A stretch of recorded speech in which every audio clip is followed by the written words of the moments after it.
بسم اللہ الرحمن الرحیم الصلاۃ والسلام علی سید الانبیاء والمرسلین وعلی آلہ وصحابہ اجمعین۔ سرکار امام العاشقین، سید العارفین، اشرف العالمین، وارث رحمت للعالمین، وارث ارث علی، اعظم اللہ ذکرہ کی شان استغنا۔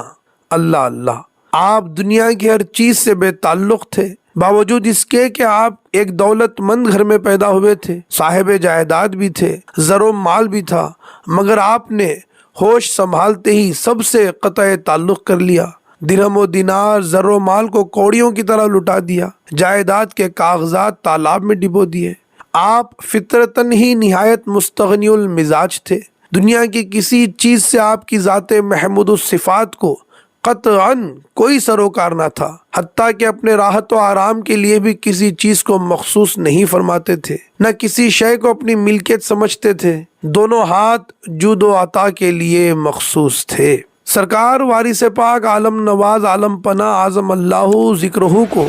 روپیے، درہم و دینار، اشرفی کی صورت سے تنفر تھا،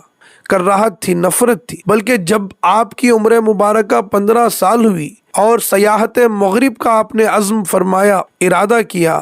اس وقت سے آپ نے زندگی بھر درہم و دینار، اشرفی و روپیہ، زر و مال کی کسی بھی قسم کو کبھی ہاتھ تک نہیں لگایا، بلکہ مزاج ہمایوں کو یہ بھی گوارا نہ تھا کہ ساتھ بیٹھنے والا یا ساتھ چلنے والا اس کے پاس بھی یہ مکروہ چیز رہے۔ چنانچہ ایک مرتبہ آگرہ کے سفر میں ایک دنیا دار خادم بھی ہم رکاب تھا، ساتھ تھا، اور اس نے بنظر احتیاط کچھ روپیے بھی ساتھ لے لیے تھے۔ سرکار عالم نواز وارث پاک اعظم اللہ ذکرہ پر یہ بات ظاہر ہو گئی کہ اس کے پاس کچھ روپیے ہیں۔ حسب عادت مبارکہ آپ کو تشویش ہوئی اور آپ نے لکھنؤ سے اس کے روپیے صرف کرانا یعنی خرچ کرانا شروع کیا،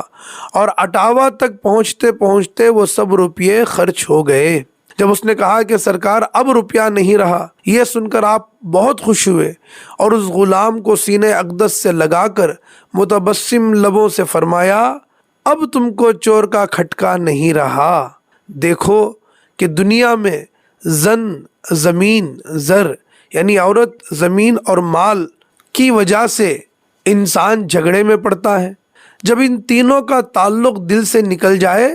تو پھر اسی دل کا نام قلب مطمئنہ ہو جاتا ہے۔ سرکار عالم نواز وارث پاک اعظم اللہ ذکرہ نے بارہا ارشاد فرمایا ہے، روپیے سے اگر دنیا کے کام بنتے ہیں تو آخرت کے کام اکثر بگڑتے بھی ہیں، اور یہ بھی فرمایا ہے کہ روپیہ چھونے سے ہاتھ کالا ہوتا ہے، اور اس کی محبت یعنی مال و دولت کی محبت قلب کو سیاہ کرتی ہے، کالا کرتی ہے۔ یہ بھی سرکار نے فرمایا کہ روپیے نے یعنی مال و زر نے قارون کے ساتھ کیا سلوک کیا۔ زر و مال سے باوجود اس بے تعلقی اور بے پرواہی کے کوئی سائل، کوئی منگتا آپ کے در سے خالی نہیں جاتا تھا، نہ تب جاتا تھا نہ ہی اب جاتا ہے۔ خدام و مریدین کو ضرورت سے زیادہ عطا فرمایا کرتے، دریائے جود و سخا ہمیشہ عروج پر ہوا کرتا تھا۔ ایک مرتبہ حاجی اوگٹ شاہ صاحب وارسی رحمت اللہ تعالی علیہ نے سرکار وارث پاک عالم نواز عالم پناہ اعظم اللہ ذکرہ کی بارگاہ مقدسہ میں عرض کیا کہ سرکار، آپ زر کو یعنی مال و دولت، درہم و دینار، روپیے و اشرفی کو ہاتھ بھی نہیں لگاتے، اور ساری دنیا کا آپ نے سفر فرما لیا،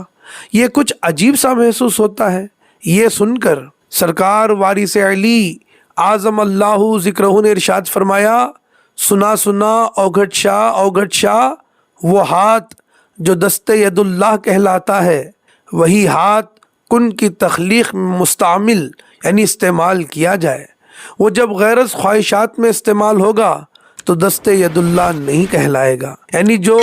رضائے یار، مرضی مولا کے خلاف چلے گا وہ ہاتھ دست ید اللہ نہیں کہلائے گا۔ اس کے بعد میرے سرکار وارث حیدر کرار اعظم اللہ ذکرہ نے ارشاد فرمایا، سنا سنا اوگھٹ شاہ، میرے جد امجد جناب محمد رسول اللہ صلی اللہ علیہ وآلہ وسلم میرے ہاتھ کو دست ید اللہ قرار دے چکے ہیں، یہ اعزاز مجھے روز ازل سے ملا ہے، لہٰذا میرا ہاتھ خدا کی بنائی ہوئی کسی چیز کا طلبگار نہیں ہو سکتا۔ اے عاشقان وارث، اللہ رب العالمین اپنے پیارے کلام میں ارشاد فرماتا ہے، ان الذین یبایعونک انما یبایعون اللہ ید اللہ فوق ایدیہم، یعنی بے شک جو لوگ تمہاری بیعت کرتے ہیں وہ تو اللہ ہی سے بیعت کرتے ہیں، ان کے ہاتھوں پر اللہ کا ہاتھ ہے۔ نہ کنشت و کلیسا سے کام ہمیں، در دیر نہ بیت حرم سے غرض، کہ ازل سے ہمارے سجدوں کو رہی تیرے ہی نقش قدم سے غرض۔ جو تو مہر ہے تو ذرہ ہم ہیں، تو بحر ہے تو قطرہ ہم ہیں، تو صورت ہے آئینہ ہمیں تجھ سے غرض، تجھے ہم سے غرض۔ نہ نشاط وصال نہ ہجر کا غم، نہ خیال بہار نہ خوف خزاں، نہ سقر کا خطر ہے نہ شوق ارم، نہ ستم سے حذر نہ کرم سے غرض۔ رکھا کوچہ عشق میں جس نے قدم، ہوا حضرت عشق کا جس پہ کرم، اسے آپ سے بھی سروکار نہیں، جو غرض ہے تو اپنے صنم سے غرض۔ تیری یاد ہو اور دل بے دم ہو، تیرا درد ہو اور دل بے دم ہو، بے دم کو رہے تیرے غم سے غرض، تیرے غم کو رہے بے دم سے غرض۔